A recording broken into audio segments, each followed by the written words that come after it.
Guys, welcome back to my channel. Thank you so much for tuning in today. I'm back with another video. This is going to be get ready with me plus some life updates and chit chat and things like that. I know some of you guys enjoy this kind of videos and I love filming them because they're super easy. I just get to talk to you and I love reading your comments as always because I sometimes ask you questions and it actually helps me to make some decisions, so I really appreciate all that. Before I start this video, I would like to introduce you the partner for this video. It's the brand Dossier perfumes. I've been working with them for a while and I absolutely adore this brand. I love their quality and I love their price point. That's why I keep recommending them to you. So this is how the packaging looks like when you receive it. When you open it, you get this little card that tells you a little bit of the fragrance that you chose. For example, this one is Floriential Brown Sugar.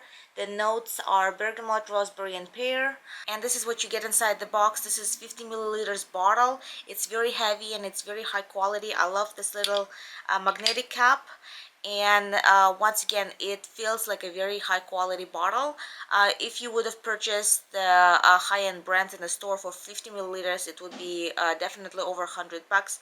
So I love this year price points, and basically more you buy, more you save. They constantly run promotions, so if you buy several bottles, like 3 bottles and 4 bottles, you get like 15% off or 20% off and so on. I love this magnetic cap. It's very nice and strong, and I love this fine mist that comes out of the spray bottle.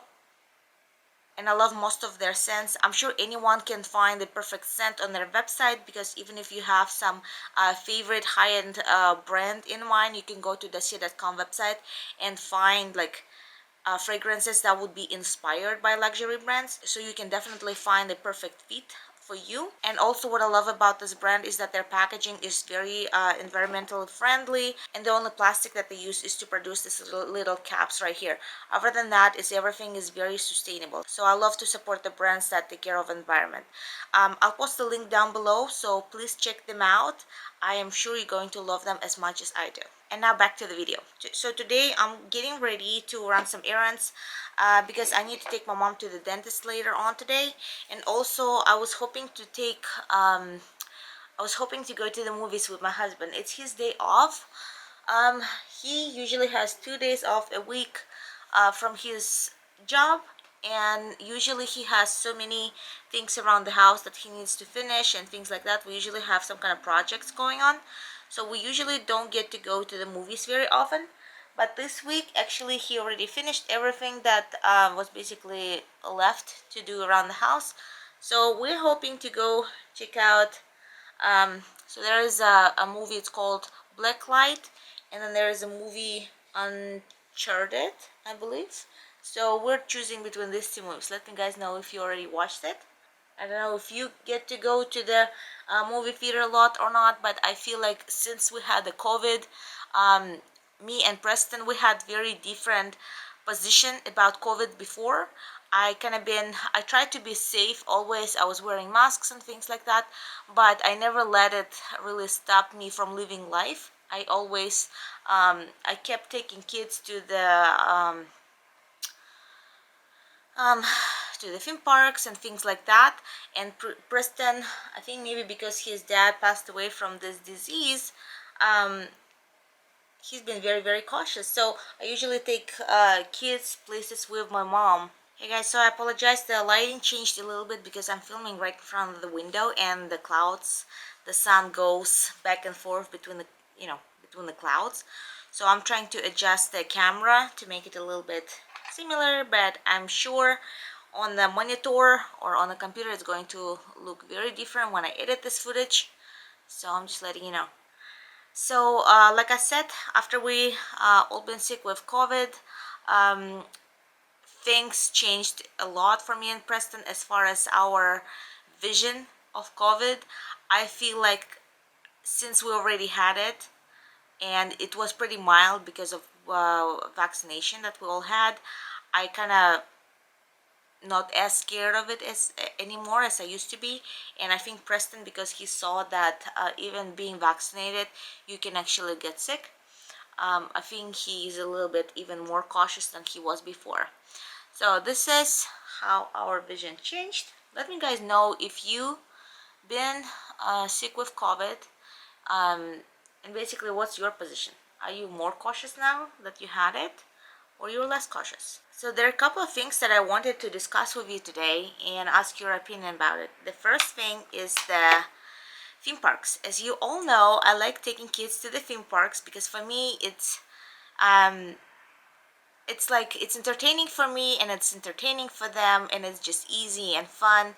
Uh, Even though that most of the time you have to deal with the crowds and it's expensive and things like that, I really feel like it's just very easy, and it takes me and them away from kind of reality. It's not that my reality is horrible or anything like that, but it's kind of like, especially I love Disneyland because it puts you in that fairy tale mood, and I just love Disney movies and the characters and things like that, and everything is like so heavily themed in the park that it really like captures your attention, and you don't really think about your problems and finances and things like that. You're just immersed in that world, and this is what I love about theme parks, that basically you can spend the whole day, and it's kind of like going to the movie theater. When you're for a couple of hours, you're just in a totally different world.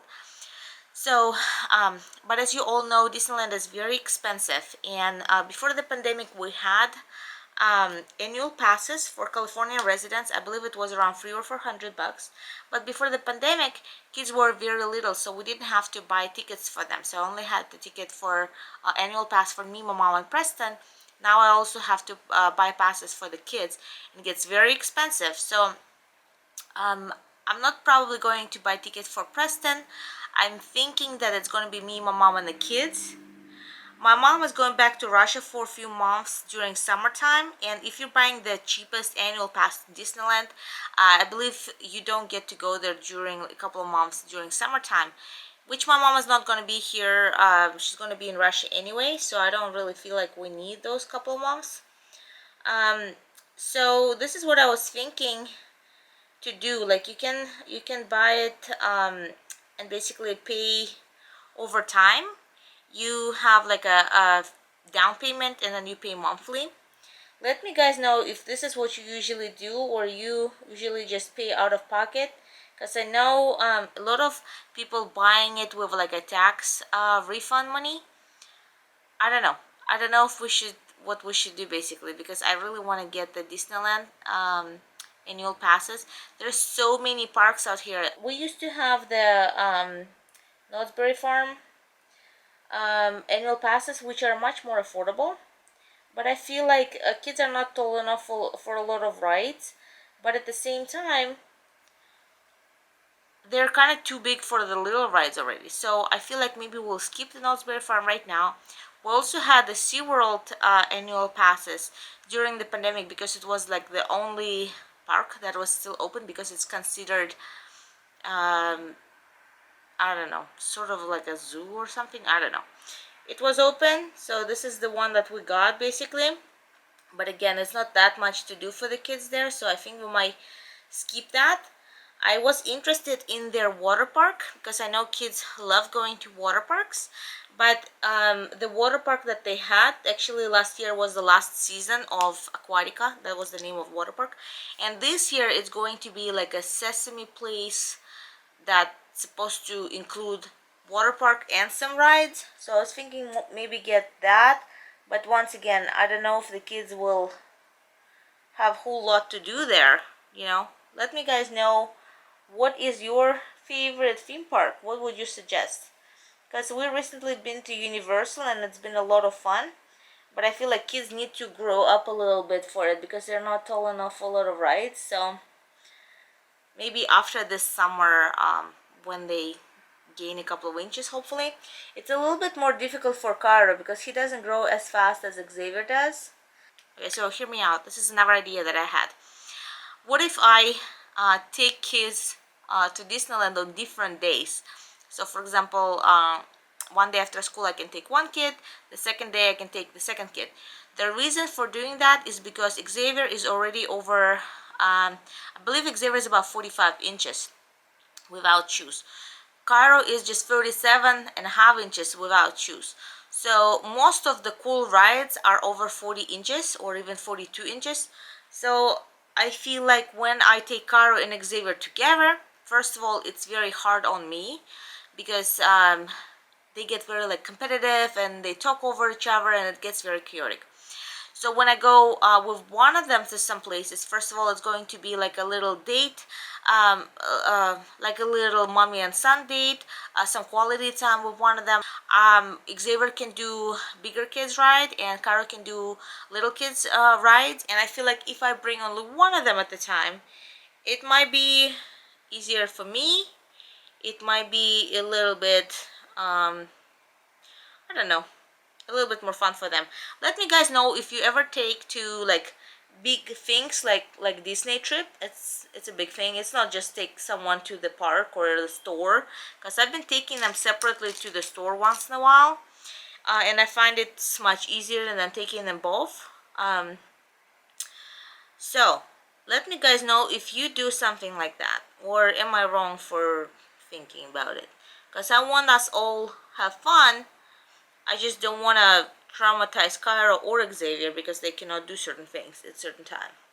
And if it's two of them separately, then they can do appropriate rides and not, you know, worry about that.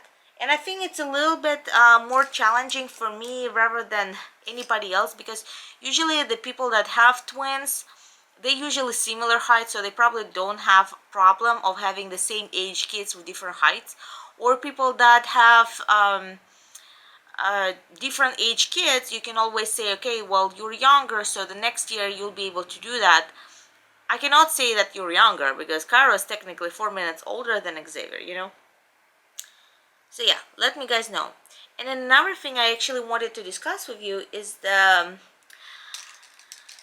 so going to the theme parks, like I told you, I love doing that, but it's getting a little bit harder and harder for me because as I'm aging, as you guys know, I have the pseudochondroplasia. It's the type of dwarfism that also affects my joints.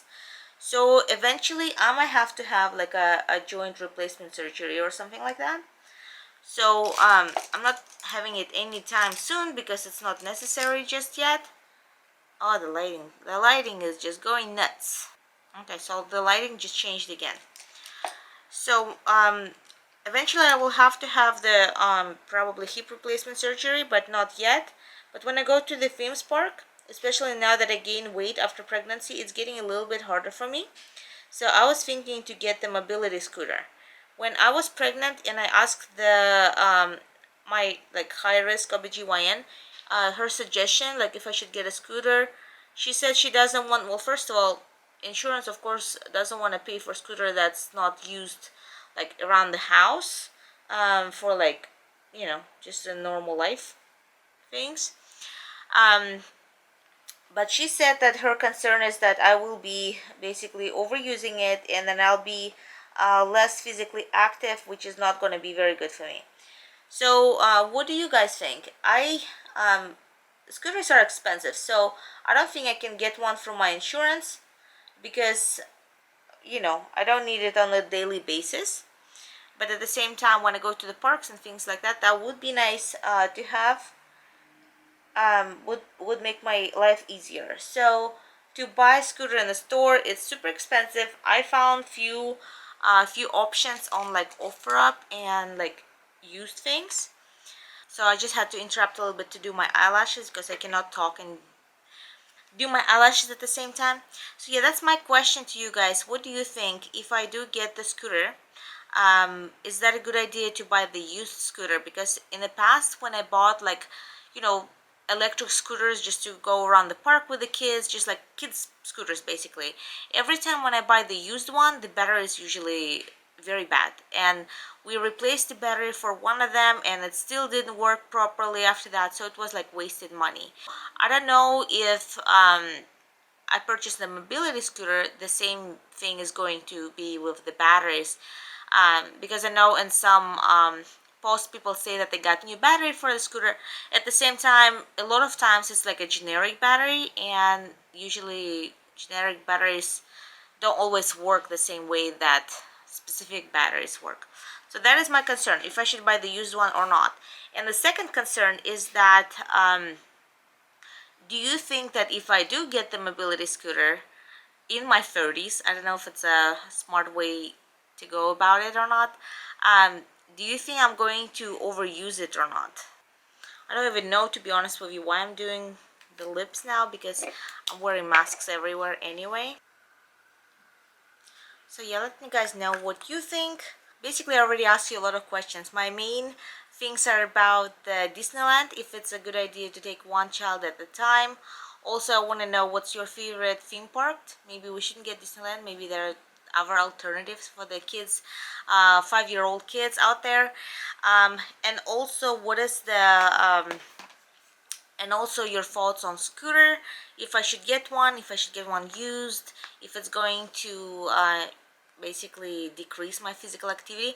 I don't really think that walking is one of my primary activities anyway, because usually I get very tired when I walk long distances, so I really don't think that anything changes about it.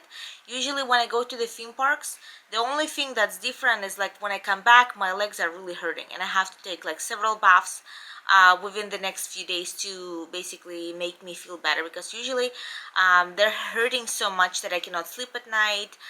Sometimes back in the day, if I really get myself like overly tired, I am not able to get up from bed. So right now I don't have this luxury with the kids, not to get up from bed. But basically my legs hurting when I walk long distances and I do get tired. So I really don't think that it's going to decrease my physical activity, but who knows. Thank you so much for watching this video. I really appreciate all your comments and your thumbs ups and things like that. Please subscribe to my channel if you haven't done so yet. I also really appreciate that. Before I go, I wanted to remind you about my Glamistry Beauty Girl Code palette. It's the one that I've been using today, and this is the one that I'm basically using every time. It has these beautiful colors, amazing color payoff, and it's on sale for 10 bucks. It's a closeout sale, so my business is not going to be existing much longer. For everybody who already purchased my palette, I really appreciate your support. Thank you so much, guys. You have no idea how much that helps me and my family. And yeah, thank you so much for watching this video, and until the next time, I'll see you guys soon. Bye.